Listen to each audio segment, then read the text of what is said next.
Hey guys, how's everybody doing? I'm in Charlotte this week. You can tell it's the hotel room behind me. It's my first trip since the quarantine started. It feels just a little bit weird to be here. Suspicious of everything I touch, everything I come in contact with, everybody around me, hoping to make it home safely, and I'm sure that I will.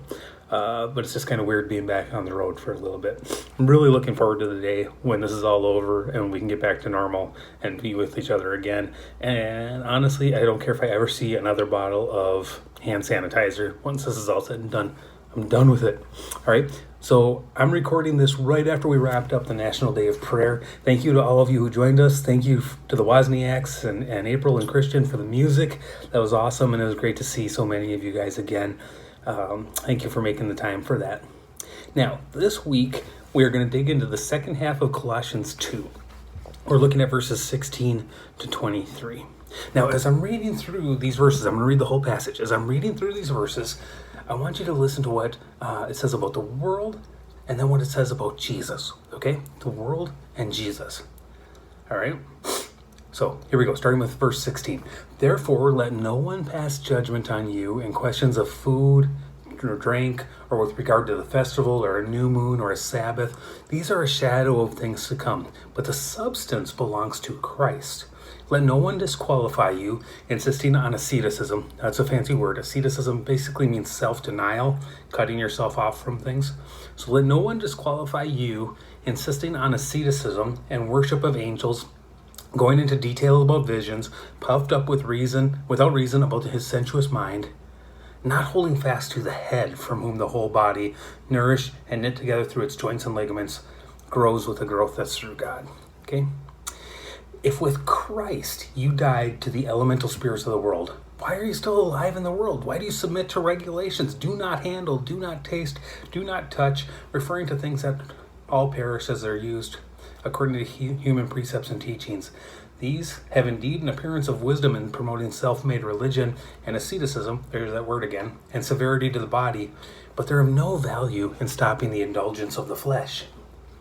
Okay, now this is an interesting passage, guys. I'm not a biblical scholar. I really wish I was. I'm not. I love the Bible. I live my life by the Bible. The Bible is so important to me, but there are things I don't understand.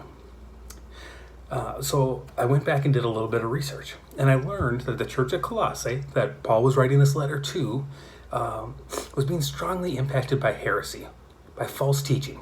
When people try to add to the Bible or take away from the Bible in order to lead others astray, that's heresy, and that's what's happening here. In this situation, Paul is addressing legalism. What is legalism? It's something outside of the Bible, some sort of religious attempt that's outside of the Bible. Let's start here. Going back to the beginning of the faith, we struggle with sin, right? We all struggle with sin in our lives. We all have sin that we're trying to get away from, that we're trying to avoid, that we're trying to put out, and that's a good thing. We want to avoid sin. We want to turn from sin. How do we do that? We grow in our relationship with Jesus, right? The head of the body, as the text just said. But over the course of history, many have put rules in place that aren't in the Bible in order to stave off sin. And it becomes a slippery slope. They come up with some crazy rules, like, I'm only going to worship angels because I'm so humble that I can't even handle being in the presence of God. Believe it or not, from what I read, the research I did, this was one of the heresies that was taking place in Colossae. They said, look at me, I'm so humble, I can only worship angels. I'm not even good enough to worship the Holy God. Okay? Or, if we're going to be truly close to God, we need to deny ourselves everything but bread and water. Or we need to only sleep on a bed of stone or a bed of nails. They just come up with these rules. And then they'd be like actively trying to lead Christ's followers away, or telling Christ's followers that they weren't truly the followers of Jesus because they didn't live by these extra rules outside of the Bible that they came up with. Okay? It'd be like if I said to you, you can come to youth group and we want to have you at youth group, but only if you can honestly say that you have never prayed with your eyes open. Okay? It's a rule that makes no sense. Maybe at some point there was some sort of reason behind it that started a guideline. For instance, we want to honor God, so we humble ourselves before Him and give Him our entire focus. But then that idea grows and morphs, and it becomes something that's almost viewed as a matter of salvation. And it's not. That's legalism. And that's what Paul was addressing and warning about. Now, what is the antidote for legalism? Sorry, let me start again. What is the antidote for legalism? Well, Paul said it multiple times, and you know it. It's Jesus, right? Okay, verse 17. These are a shadow of the things to come, but the substance belongs to Christ. Verse 19. Hold fast to the head, to Christ, from whom the whole body, nourished and knit together through its joints and ligaments, grows with the growth that is from God. Okay, verse 20.